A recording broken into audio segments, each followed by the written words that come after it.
Hello, guys. Welcome back to YTIT Talk.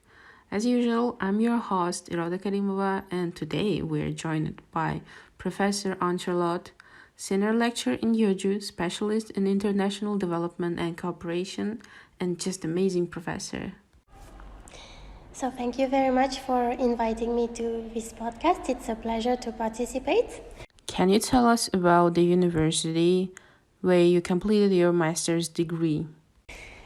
So I graduated from the Sorbonne University, which was founded in 1253. So it's one of the oldest European universities. And actually, there is a kind of conflict between the Sorbonne University and the University of Bologna in Italy to know which one was established first. So that's kind of a small story about the first university in Europe. And my university was established at the center of Paris, which is called the Latin Quarter, not because there is anything Spanish or Latin going on, but because the first students who studied at this university were learning Latin and ancient Greek, and they were studying ancient Greek philosophy and the Roman Empire as well. So that's why we call it the Latin Quarter.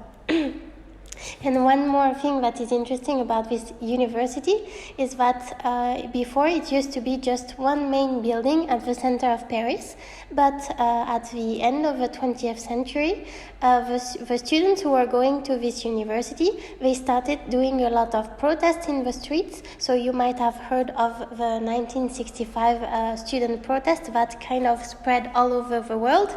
Well, the first students to organize such protests, they were at the Sorbonne University. So the mayor of Paris decided to divide the university into several buildings all around Paris so that the students had more difficulty to gather together and protest. Well, are there any similarities or differences between European and Uzbek universities in your opinion? So yes, there are many differences between Uzbek and French universities, but there are also lots of similarities. So for example, we function according to the same credit system. We have many similar subjects that we teach in both sides of the world, but there are still some differences. So the first main differences that I saw were about the relationship between students and teachers. So, for example, when I was at universities, we had 2 to 3 hour lectures where a very famous, very prominent professor would just talk to us and about their research, about what they were, about the work that they would do. And basically, there was no real dialogue or interaction between us. It was just the teacher delivering the content. So when I started teaching at Uzbek universities, I started doing the same thing, but I saw that it wasn't working and that the students were not happy about it. So I started doing something very different. I started interacting with my students, which is something that you rarely see at a French university, for example. Of course, we have seminars as well, but still it is much more of the teacher giving the content to the student than an actual conversation. So that's what I like about Uzbek university, is that there is much more interaction between the teachers and the students. How long have you lived in Uzbekistan? Your impressions? So I have lived in Uzbekistan for 2 years, almost 2 years and a half. The reason why I came here was because in 2019 I did some tourism in Central Asia. So I went to Kazakhstan, Uzbekistan and Kyrgyzstan. And when I was in Tashkent, I met a friend through Airbnb, and he told me, well, why don't you come teach in Uzbekistan? And it has always been my dream to work in Asia, so I said, why not? And on top of this, I love Tashkent. I love the aesthetics of the city. I love the life in the city as well. I'm very comfortable here, so I wanted to come and work here for a little bit. And since I have been there, what can I say? Lots of only good impressions actually. I love going to the bazaar. I know almost all the bazaars of the city. Sometimes my Uzbek friends, they tell me that I know more about Tashkent than they actually do. Lots of good restaurants here as well.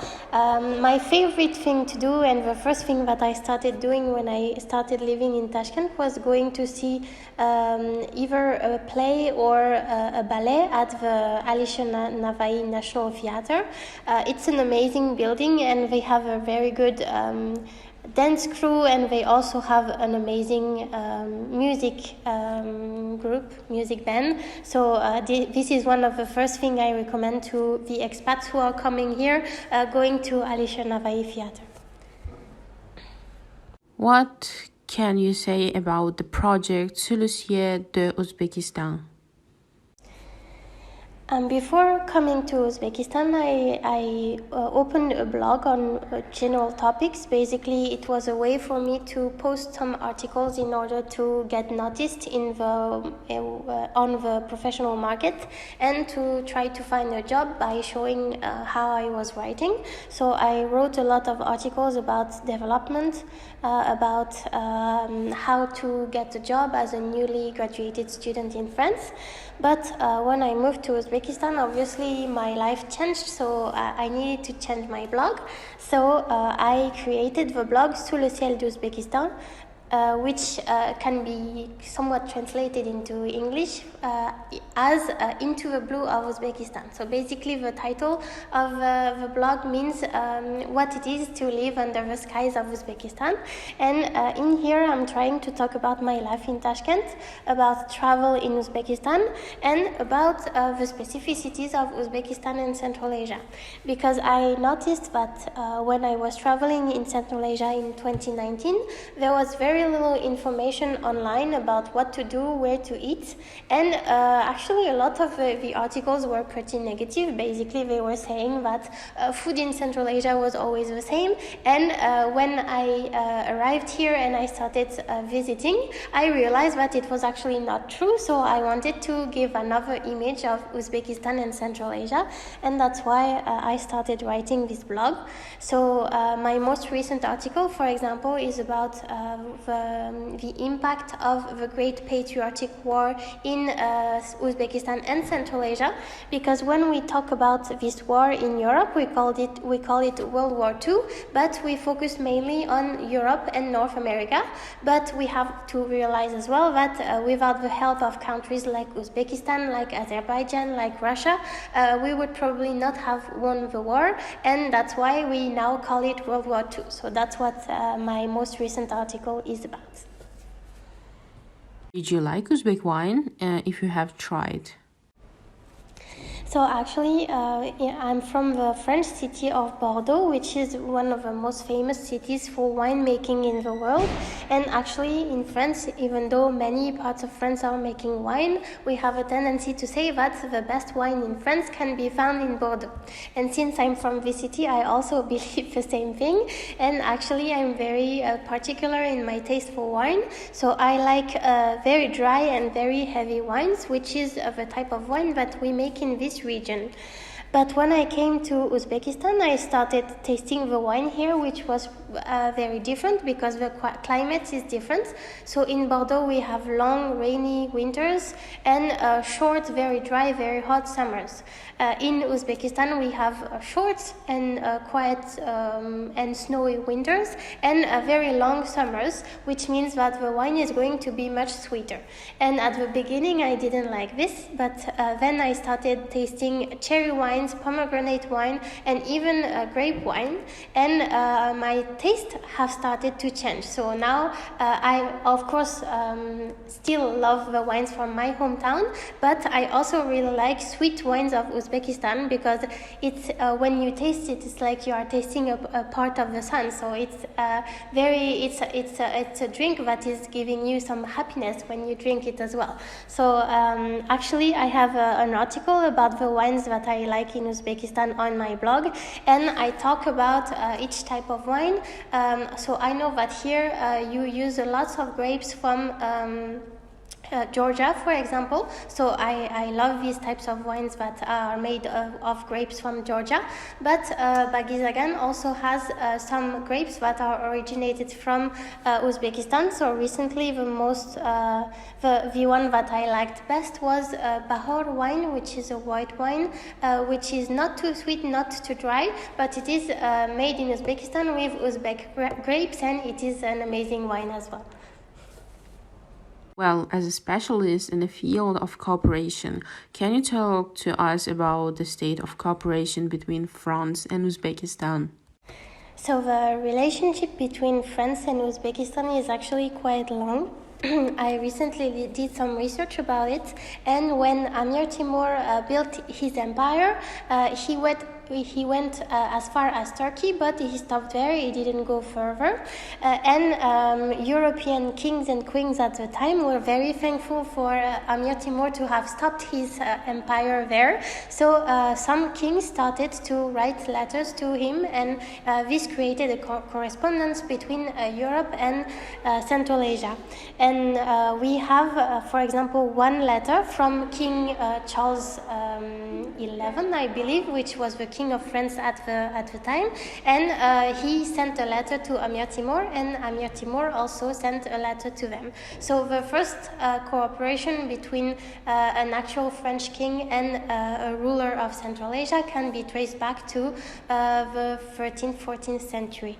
15th century. And that's the first type of cooperation that I learned about. But even more recently, there have been some developments in terms of cooperation between Central Asia and Europe. So, for example, last October, I believe, there was a kind of higher education conference that was related to higher education in Uzbekistan, and many universities from France came here. So, for example, the University of Bordeaux, which is my hometown, came here, and they visited Tashkent, Samarkand, and Bukhara, and they started opening some talks to start cooperating with Uzbek universities. At around the same time as well, the government of Uzbekistan decided to change the way the water is managed in Tashkent. So there has been a cooperation agreement signed between a French wastewater management company called Suez and the city of Tashkent, where they are going to kind of update the system and run it in a new way of doing things. So basically, the cooperation between Uzbekistan right now is mainly focused on higher education and just how to run a city, because French companies are really well known for large infrastructure, so railway system, waste management system, and that kind of thing. So that's why it's useful to kind of open this type of cooperation with other countries. And lastly, France is a country with excellent cuisine. So how does it feel about Uzbek cuisine? Did you like it? Yes, so both France and Uzbekistan have great gastronomy, and they are very different. So it actually suits my taste because I like to taste many different things. So if we take French cuisine, for example, it's a lot of meat that you cook for a really long time in a sauce. So usually the sauce is made out of wine. So we have, for example, bœuf bourguignon, which is kind of old beef that you try to make more tender by making it cook in a wine sauce from the Bourgogne region for a really long time so that it becomes softer. And in the Bordeaux region, we are a fan of duck meat, so we eat a lot of duck. We have many dishes with that meat, and I was very sad to discover that in Uzbekistan we don't eat a lot of duck. So far I could only find one duck meal, which can be found at the French type restaurant Claude Monet, which is in Yakassaroy, and they are cooking some duck. How do you call this? Duck. This part? Anyway, it's a part of a duck, which is really good. And at this restaurant, it was okay, but it was a bit dry, so it is not my favorite. So that's why I also like to eat Uzbek cuisine. So, for example, my favorite dish from Uzbek cuisine will be norin, but I know that it is a dish specifically eaten in winter. So for the summer, of course, I like to eat guksi, and I have a special attachment to guksi actually, because I am also a fan of South Korea, and I know that guksi originated from Korean immigrants in Uzbekistan. So I love it because it reminds me of South Korea. There is a dish there called naengmyeon, which is also cold noodles, and I think it's a great dish for the summer. So basically, don't listen to what you find on the internet. Uzbek cuisine is wonderful, and I think that people should come here and taste it, and then bring back their experience elsewhere to show the world that there is great cuisine to discover in Uzbekistan. So that's the end of our podcast for today. Thank you, Professor, for coming. It was really delightful to meet you there today and discuss so much things. Hopefully next time we will meet and make a longer version of our podcast. Thank you very much for inviting me. It was lovely talking to you about France and Uzbekistan and about cooperation between these two countries. And I hope that later on we can develop more on this type of subject. Thank you.